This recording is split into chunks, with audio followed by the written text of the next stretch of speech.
Let's talk about the stomach. If you see numbers on here, we are about to make a curriculum, as I said to you before, about gastroscopy. So you will use these numbers later if you wish to refer to that curriculum. So the stomach, a problematic zone to image because it is very big. It has lots of folds. It often got fluid in it, food in it. Often the patient is moving around, and of course that has a big effect on the stomach, has less effect on the esophagus because the esophagus is more fixed. All these problems mean that the stomach is badly imaged, and we are very, very bad at finding early gastric cancer, very bad. In most Western countries, cancer in the stomach usually presents at a late stage, and we are missing, we are missing from the Pujic data quite a lot of the precursors that we could be curing with endoscopic resection. This is the sort of images you should be taking of the stomach. So if you talk to the Japanese, what is it, 28 images? 28 images of the stomach should 22 28 of what? 28, or is that just me? Total for the OGD. Total for the OGD. So 22 images of the stomach recommended by the Japanese GIEQs, right? The Japanese Gastrointestinal Endoscopy Society, I think, for the number of photos you should take in a stomach, 22. There's not 22 on here, and you might also say, well, that is the most photos of one stomach I have ever seen anywhere near an endoscopy report in the Western world. And of course, there is a difference between Japan and the West, and that difference is that the prevalence of early gastric cancer is much more, is much more in Japan.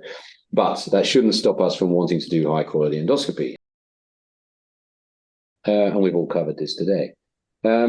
White light, what do these things look like? Well, it's the same thing. Is it regular? It's getting boring, right? Is it irregular, or is it regularly irregular, somewhere in the middle? And it's the same thing in the stomach as it is in the esophagus, as it is in the duodenum, as it is in the colon. Right? It's not difficult. We should get away from the fact of Seno, Kudo, all these Japanese professors who are exceptional. And let's grant them the fact that they were exceptional. They have got us, together with the device companies and the medical engineers, where we are today with endoscopic imaging, but they are experts. They have focused their entire lives on it. You do not need to focus your entire life on it to get good at it. You simply need to recognize patterns. High accuracy and specificity with white light, but low sensitivity. You often or easily can miss these lesions with white light on their own. And of course, it's all related to the quality of the endoscopy. These are low res. I mean, when you look at these images, which are in publications, and you compare them to what you've seen today already, the sort of quality of imaging, and the quality of imaging, this is not the leading manufacturer of scopes that you've seen today so far. We will switch now for the afternoon to the leading manufacturer of scopes and probably the best quality imaging that is available on the market in 2023. And you will see the difference between the morning and the afternoon. But look at these. I mean, these were published not so long ago, 2020. And look at the low quality of these images. So it's just to tell you that endoscopic imaging is doing this in its development. And now endoscopy and microscopy are not so far apart. These are images I took when I was in Sydney, so 2016. They are also much less or much lower quality than the images that you can get today. And these are all images of early gastric cancers. And if you look at this publication, then this was of ESD of early gastric cancer, but it also talks about how you can image them. And this is what we're striving for. This means the patient goes home the next day, or in Japan, the same day. And surgery means they're in hospital for 2 weeks and never eat properly again. So what do these things look like? Well, here's a video. So already it's obvious there's something wrong here. This one doesn't work. We have to come back to it. And here you can see some other features of what things in the stomach look like. But again, the impression from afar is there's something there. There's a bit of a depression. You know, it's all the same thing over and over again. And then you get closer and you see a change in the pattern. If you use some magnifying endoscopy and narrowband imaging, of course, it is clear you get a better view.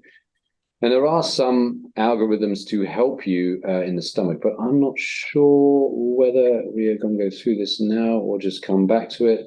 Let's just first dive into a video. So while we're waiting for them to be ready, let's look at this video. So this one is My first gastric lesion. Okay. So, Yorin, what do you think? Problem or no problem? This is the stomach sitting in the distal gastric body, looking at the antrum.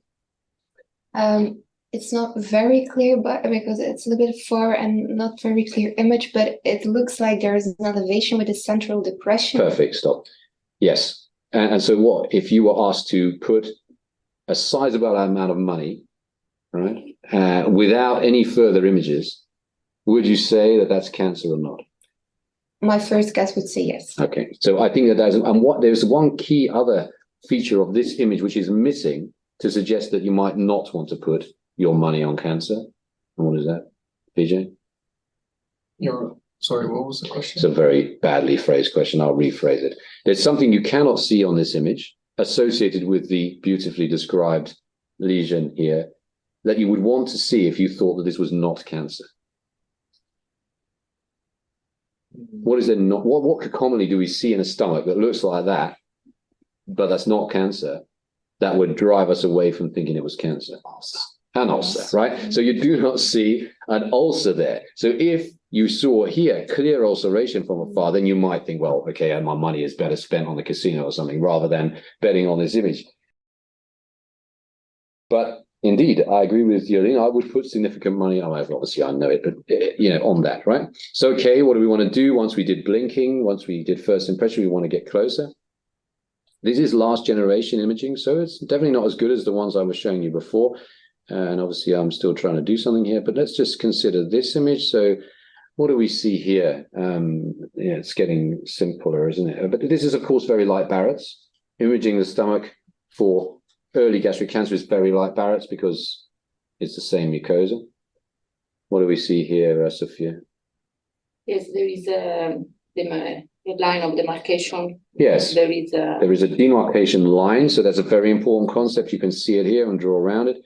And there is a demarcation line between what is kind of hypertrophic gastric mucosa here, like inflamed gastric mucosa, normal gastric mucosa here, and this. And so how would you describe this area? There is an area depressed and darker. And also in some points there isn't a clear vascular pattern. Okay. Yeah, I agree with that. So there's not a. What do you think, Tamaj, about that vascular pattern? That it changes. Okay. From one structure to another, but so it's there's two. So from the demarcated area, there's two portions. So one that is from 8 to 2 and above that line. Yeah. And there's this other part that is more whitish or more. You mean this or this? No. So if you draw a line between those two white spots that are probably fibrous, yes, from there to 8 o'clock. Yeah. Yeah. And then to the right lobe. Yeah. That's another area. So there are two different areas what I see. Yeah, I agree with that. Well, you're getting very into it. But does this help you, this image? It does. Okay. So how has it changed, or is it the same opinion that you have?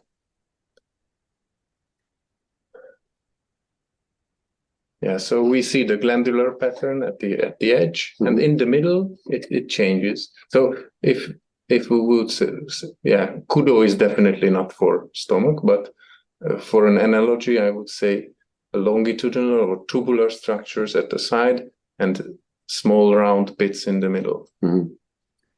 Okay.